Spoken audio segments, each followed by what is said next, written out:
Everyone, welcome back to my YouTube channel. I hope and I wish कि आप सब अपने घर में हेल्दी एंड सेफ हैं। आज हम करेंगे अकाउंटेंसी का चैप्टर नंबर 6 जिसका नाम है अकाउंटिंग इक्वेशन के प्रैक्टिकल क्वेश्चन का सोल्यूशन नंबर 31। जी दोस्तों, आज हम सोल्यूशन नंबर 31 करना सीखेंगे।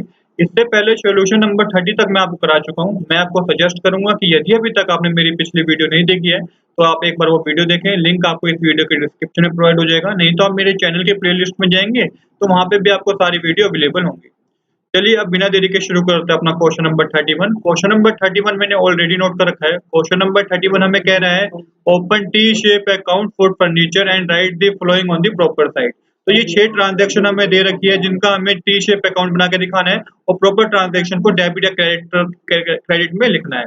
चलिए इस क्वेश्चन को शुरुआत करने से पहले आपको एक बेसिक कंसेप्ट समझा दूं कि फर्नीचर हमारा एक तरह का एसेट होता है। जब भी एसेट इंक्रीज होंगे आप पर्टिकुलर चीज को डेबिट करेंगे और जब भी हमें एसेट डिक्रीज होंगे तो पर्टिकुलर चीज को आप क्रेडिट करेंगे। तो इन 6 ट्रांजैक्शन को आपको पढ़ के पता चल जाएगा कि पर्टिकुलर चीज में फर्नीचर इंक्रीज हो रही है या डिक्रीज हो रही है। चलिए अब इसके फॉर्मेट को समझ लेते हैं। तो इस तरीके का टी शेप का अकाउंट होता है। इसका कंप्लीट फॉर्मेट इस तरीके का बनता है। लेफ्ट हैंड साइड इसकी होती है debit side, right hand side होती है क्रेडिट साइड। पहली रो में आप लिखेंगे पर्टिकुलर, सेकंड रो में आप अमाउंट लिखेंगे, फिर आप पर्टिकुलर्स लिखेंगे और फिर आप अमाउंट लिखेंगे। अब ट्रांजैक्शन को रीड कीजिए। पहली ट्रांजैक्शन हमें कह रही है फर्नीचर परचेज फॉर ₹50,000। तो फर्नीचर परचेज किया गया 50,000 का, जिससे क्या हुआ कि हमारे एसेट बढ़ गए क्योंकि फर्नीचर एक एसेट है।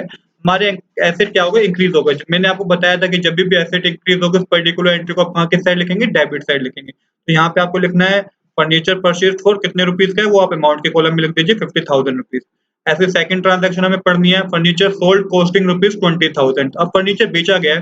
फर्नीचर अगर हमने सेल कर दिया, बेच दिया, तो एसेट हमारे क्या हो गए, डिक्रीज हो गए। तो इस पर्टिकुलर ट्रांजैक्शन को हम क्रेडिट साइड लिखेंगे। क्रेडिट में लिख दीजिए फर्नीचर सोल्ड और अमाउंट पे लिख दीजिए 20,000।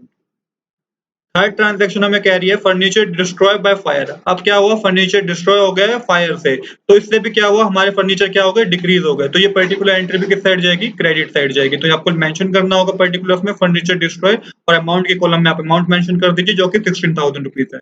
अब करेंगे अपने ट्रांजैक्शन नंबर 4 जो कि कह रही है फर्नीचर अगेन परचेज ₹32,000। अब फर्नीचर अगेन परचेज क्या हुआ है, किया गया है, तो क्या हुआ, एसेट इंक्रीज हो गए। तो ये डेबिट साइड आएगी एंट्री।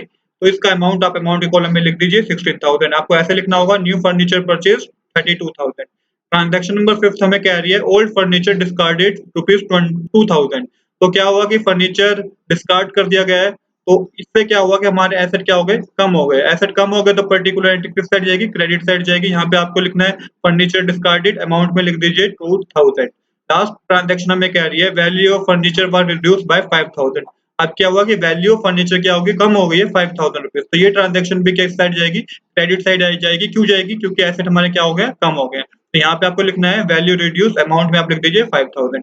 अब करनी होगी आपको बैलेंसिंग। तो पहले देखिए कि डेबिट का टोटल करना होगा आपको। तो डेबिट का टोटल करके हमारे डेबिट साइड का टोटल करके हमारे पास आ रहा है 82,000। सेम तरीके से आप क्रेडिट साइड का भी टोटल कीजिए। तो क्रेडिट साइड का टोटल करके हमारे पास आ रहा है 43,000। अब आपको करनी है बैलेंसिंग। तो बैलेंसिंग आप वहां पे करेंगे जहां का अमाउंट कम है। तो यहाँ पे डेबिट साइड का अमाउंट 82,000 है, क्रेडिट साइड का अमाउंट 46,000 है। तो बैलेंसिंग हम करेंगे क्रेडिट साइड। तो आपको बैलेंसिंग लिखनी है और आप माइनस कर दीजिएगा 82,000 में से 43,000। तो हमारे पास अमाउंट आएगा 39,000।